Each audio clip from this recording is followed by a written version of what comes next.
what we get now is we get the King of the Ring final. Jim Ross has talked about whether anyone, once they've made the decision to put Austin as the winner, whether anyone else was in the frame. And he said there was a discussion about Ahmed Johnson. I think the general consensus was he wasn't quite ready emotionally, socially, or how he was going to fit in.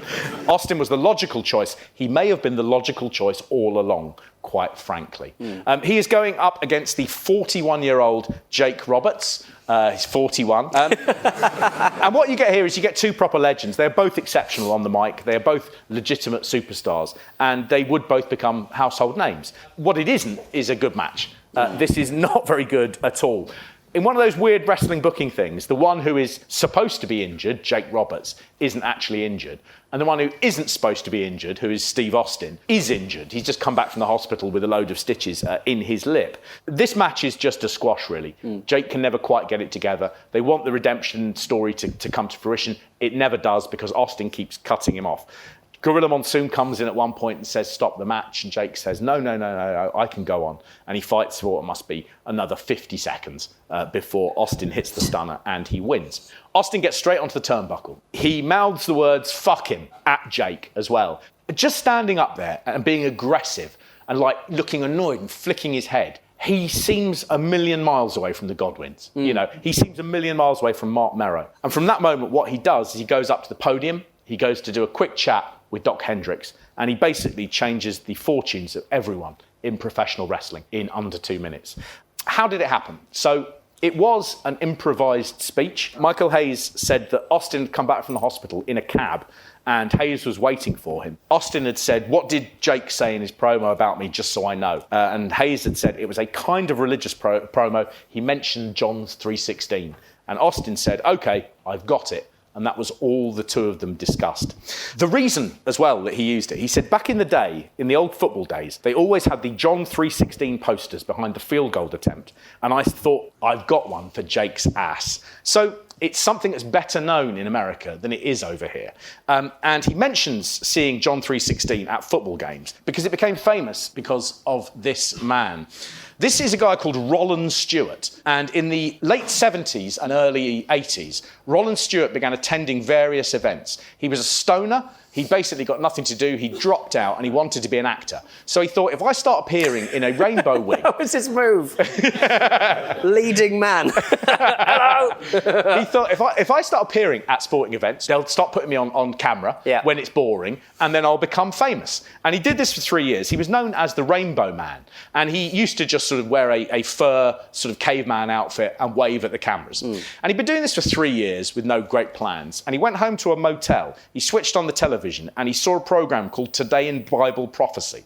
And he suddenly realised that he was on TV so often he could spread the word of the gospel. So what he did was have a T-shirt made that said Jesus saves, and he used to carry the John 3:16 sign everywhere he went. John 3:16 is, for God so loved the world that he gave his only begotten son, that whosoever believeth in him should not perish but have everlasting life. That's described as God's word in a nutshell. Really interestingly, it's printed on the bottom of every cup that you get from In-N-Out Burger. And it's also on the bottom of every bag from Forever 21. Odd thing to know. Like Jake, Forever 41. From this point on, Roland Stewart begins soliciting donations and he spends 60,000 miles of the year. That's a confusing way of working out it. He spends all his time during the year. He travels 60,000 miles going to major sporting events and buying the best tickets he can so he can get his biblical message across. This is my favourite photo of him. Yeah. But you'll be surprised... Is that Vader playing golf? You'll be surprised to hear that this fella, things start to go a bit weird. So after a few years of spreading his message, he begins to set off remote-controlled air horns at the golf to disrupt them. He then takes stink bombs, which he begins remotely triggering at Major League Baseball games. And the police began to get a bit concerned about him. He was described as David Koresh waiting to happen. And then that did happen. It happened in 1992. He'd been hammering nails into the front door of a room at the Hyatt Hotel near the Los Angeles airport while a maid was cowered in the bathroom when the SWAT team arrived, basically. He was armed with a revolver and several stink bombs. which he began lobbing towards the SWAT team gathering outside his room. He began saying there was an impending apocalypse coming. He barricaded himself in the room and he threatened to shoot down planes as they took off from LAX. Clearly he wasn't very well. It's America. They gave him 3 life terms to serve. Speaking with the Los Angeles Times in 2008 from prison, Rollins said, I did make one lie in my career. He said, I despised sports. So he is the guy in Austin's mind when he hears 316. But we often forget this. Austin didn't just come up with one classic catchphrase in Austin 316. He does another one 40 seconds later. Steve Austin's time has come. And when I get the shot, you're looking at the next WWF champion. And that's the bottom line, because Stone Cold said so. He later said, that night I got 2 trademarks. I hit 2 grand slams on 2 at-bats at an event I was never supposed to win. It was something I capitalised on. The timing was right. I was right, and I was ready. Magic happened that night. It did. Here we go. The 4th prestigious King of the Ring, Stone Cold Steve Austin, an incredible victory. The first thing I want to be done is to get that piece of crap out of my ring. Don't just get him out of the ring, get him out of the WWF.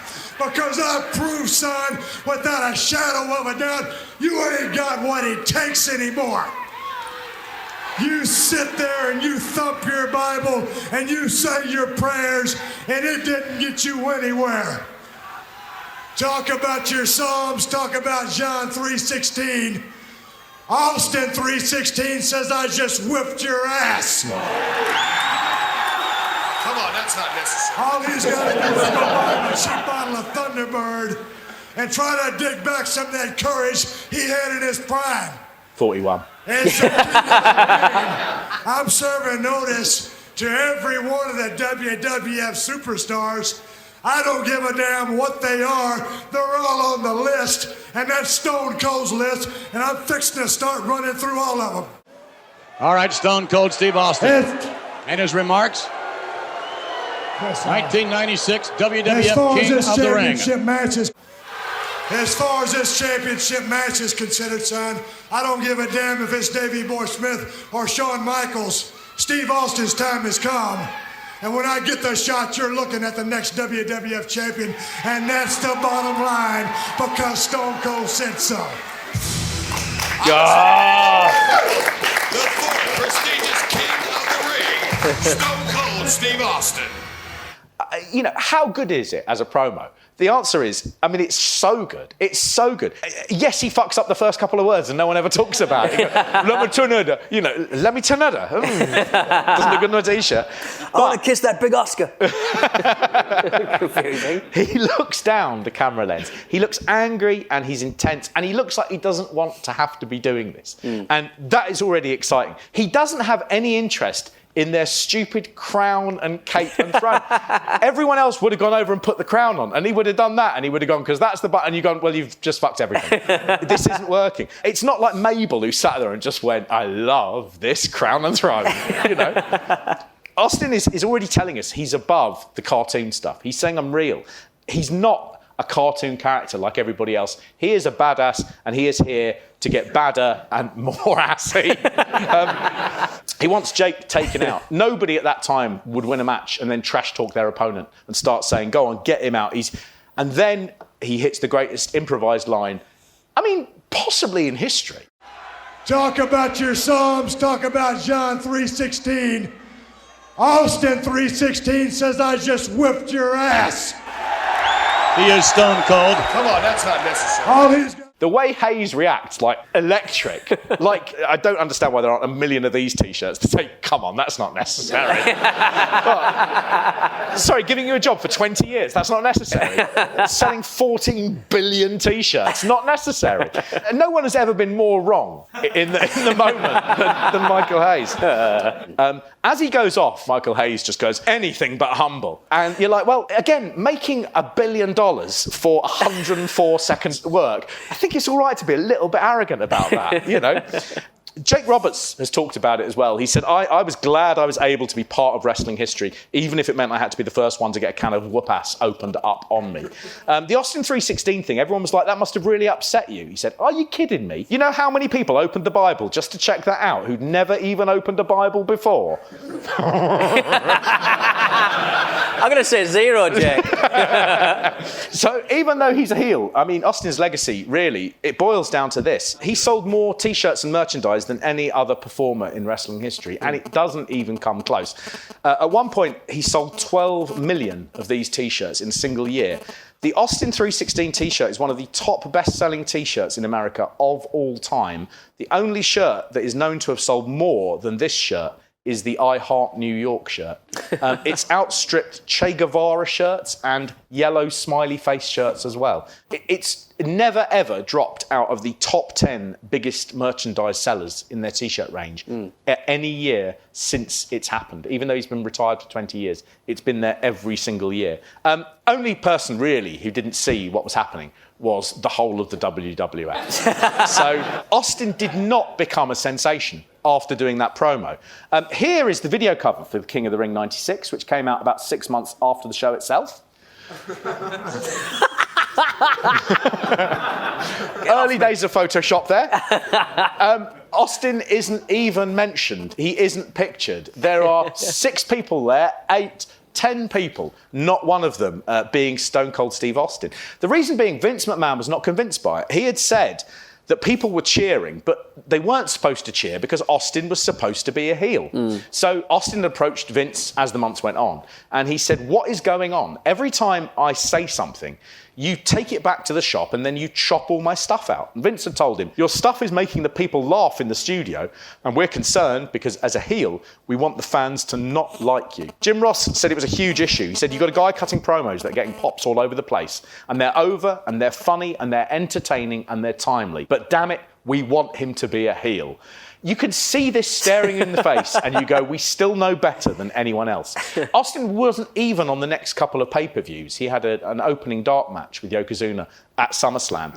And it was only by the time they get to Survivor Series 96 when Austin takes on the returning Bret Hart, who'd been gone since losing the Iron Man match at WrestleMania to Shawn Michaels, which was 7 months before. It's only when they have that match and Austin really holds his own that people begin going, this kid could be a big star. That is 5 months after that promo. It's amazing that they saw that and they went, probably not ready yet. Just absolutely amazing. Absolutely worth saying at this point, this show is not over. We then have the main event. You have never needed a match less than hitting this one. This is WWF champion Shawn Michaels versus the British Bulldog. How did you find this match? Well, it was very good. I forget how many bumps Michaels will happily take, or used to take in his career. And it was a solid, quick. It went on for a long time, but the actual action was very quick. I think it's like 35 minutes after when you sort of go, oh, this is over, and then you look at the thing and you go, how can there be 35? Oh God! This match is sensational to some degree, I felt. Only because nobody ever talks about it. And it's just a cracking match. You have an annoying thing with Mr. Perfect being a guest referee, where they're all like, what side are you on? And it runs through the whole show. What side are you on? Is he going to be on Shawn Michaels' side? Is he being on the builder? And by the time you get to the main event, they go, do you know what? Just have him be a normal ref. None of that is important. The Bulldog is allowed at this point, and Davey Boy Smith is hugely underrated, and he really proves it in this match. Some of the bumps he takes are absolutely thrilling. There's a little bit as well where he picks up Shawn Michaels in the gorilla press, and he just walks backwards, and he just lets him go over the top rope. And it's that point where you go, he is so frighteningly strong, and he is so frighteningly quick, and his bumping is insane. And when he's in there with Michaels, you can tell the two of them have got a good chemistry. And it's sort of magic in that respect. They made the big mistake, though, of going, do you know what? He's a big main eventer now. We should let him talk. And poor old Davey, he gets so close to this promo, one being fine. And on the last word, he makes a mistake. Tonight, the British Bulldog is going to join the Triple Header Club. I've been the World Wrestling Federation's Intercontinental Champion and one half of the World Wrestling Federation Tag Team Champions. But tonight, the British Bulldog takes the World Wrestling Federation title at King of the Ring. Shawn Michaels, you're mine in less then a few short hours away. Very much indeed. Doc, thanks. What a disaster. My favourite thing about this match is this is the period where Shawn Michaels, who is loathed by everyone behind the scenes, they sort of go, how can we make him more likeable and less cocky? And they say, do you know what we should do? We should give him a best friend who is an elderly Hispanic man. This is his old trainer, Jose Lothario. And they basically sort of go, this guy is just taking down as he's hassling people's girlfriend. He's being absolutely awful. He's pulling ribs on people. He's being cruel. This guy takes all that away. You just go, nice old man. Yeah. They're best friends. He can't be all bad. That match is thrilling. It ends with a big schmoz. You get the Warrior coming in and Ahmed Johnson to sort of break it up. And the idea being that they will go on to have a pay-per-view match, which of course will be ruined by the Warrior disappearing. So that is it, really. We have gone through years in the doldrums, and everything, thanks to one man, is about to get a lot better. And all it took was this really great, simple speech. It's probably unfair to say that it's simple, because it is really, really hard to do it well. And the reason we know it's hard to do well is because for the promo's 20th anniversary in 2016, WWE got a load of their current stars to have a go at reenacting it. And I'm going to tell you what, this isn't good. The first thing I want to be done Is to get that piece of crap out of my ring. Don't just get him out of the ring, get him out of the WWE. Because I proved, son, without a shadow of a doubt, You ain't got what it takes anymore. You sit there and you thump your Bible and you say your prayers. And it didn't get you anywhere. Talk about your Psalms. talk about your John 3:16, Austin 3:16. Says I just whipped. I just whipped. I just whipped your ass. Okay. Bring on the Miz. So, I mean, now we know that it's difficult. The worst thing would be that when you got to the 25th anniversary, you did exactly the same thing again.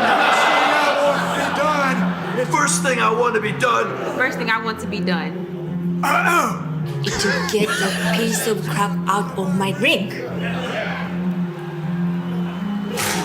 Don't just get him out of the ring, get him out of the WWE. Because I proved, son, Without a shadow of a doubt, you ain't got what it takes anymore. You sit there and you thump your Bible and you say your prayers, and it didn't get you anywhere. You talk about your Psalms. You talk about your Psalms. Talk about your Psalms. talk about your songs. Talk about John 3:16. John 3:16. John 3:16. John 3:16. Talk about John 3:16. Well, Austin 3:16 says, I just whipped. I just whipped. I just whipped. I just whipped. I just whipped. I just whipped your ass. Hey. Grant, so now it's your turn.